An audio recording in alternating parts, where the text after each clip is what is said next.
ইলিশ মাছ পছন্দ করে না এরকম মানুষ বোধহয় খুব কমই আছে। যদিও কাটার জন্য অনেকেই পছন্দ করতে চায় না, কিন্তু স্বাদের কাছে সবাই হার মেনে যায়। আসসালামু আলাইকুম, কেমন আছেন সবাই? আশা করছি ভালো আছেন। Welcome to my channel Shashi's basket. যে যেখান থেকে দেখছেন আশা করব পুরো ভিডিওটা দেখবেন এবং এনজয় করবেন, এবং যদি কোনো ভুল ত্রুটি হয়ে থাকে তাহলে অবশ্যই আমাকে জানিয়ে যাবেন।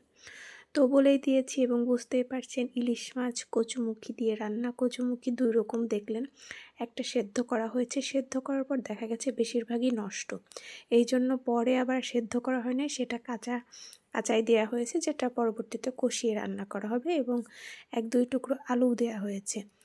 আর এই কচুমুখী দুই প্রকার দেওয়ার ইয়াও আছে, কারণ আমাদের বাসার এক একজনের এক এক রকম পছন্দ।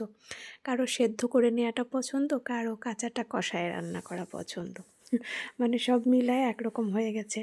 বৌমনি রান্না করছিল, বলছিল এটা দেখানোর দরকার নাই যে দুই রকম রাখছি। তো আমি বলছি কী হয়েছে, আমি তো আর রেসিপি দেই না। আর এরকম জিনিস হতেই পারে সবার বাসায়। কেউ যদি বলেন যে আপনার সাথে কখনো রান্না এরকম হয় নাই, তাহলে একটু বেশিই বলা হয়ে যায় না?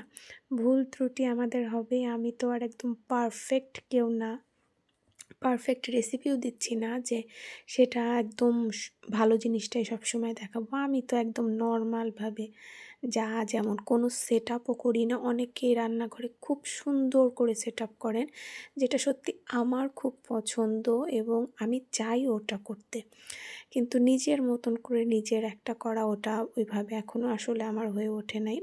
আছে স্বপ্ন, সেটা যাই হোক, পরের কথা। বাট এখন যা আছে আমি কিছুই করি না। মানে আমি বলিও না যে কড়াইটা কালি, এটা নিব না। যেহেতু মাটির চুলায় রান্না হয়, মাটির চুলায় অন্য কড়াই আমাদের দেয়া হয় না, কারণ খুব বেশি কালি পড়ে যায়, ওগুলো মাজতে টাজতে অসুবিধা, এই জন্য এটাতেই আমাদের করা হয়। আর পুরাতন কড়াইতে রান্নার মজাই আলাদা। যারা রান্না জানেন তারা অবশ্যই বুঝবেন, এবং অনেকে বুঝেনও, কেউ আমাকে সেরকম কিছু বলেনি। আমি বারবার এই কথাটা বলি।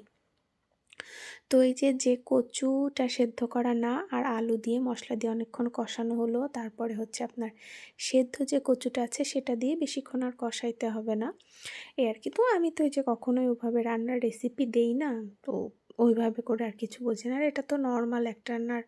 আমার কাছে মনে হয় যে ইলিশ মাছটা যেভাবে খুশি রান্না করলেই মজা হয়ে যায়। আমার তো ইলিশ মাছের সব রেসিপি পছন্দ।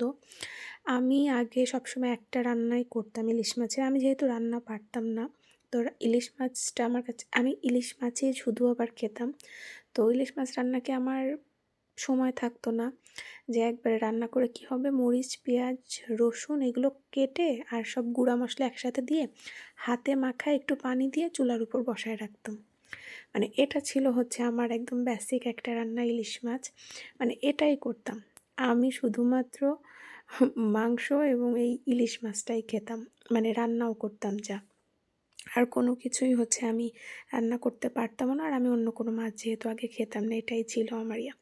আর কচুরমুখীটা আমার খুবই পছন্দের। কার কার কচুরমুখী দিয়ে ইলিশ মাছ পছন্দ জানাবেন।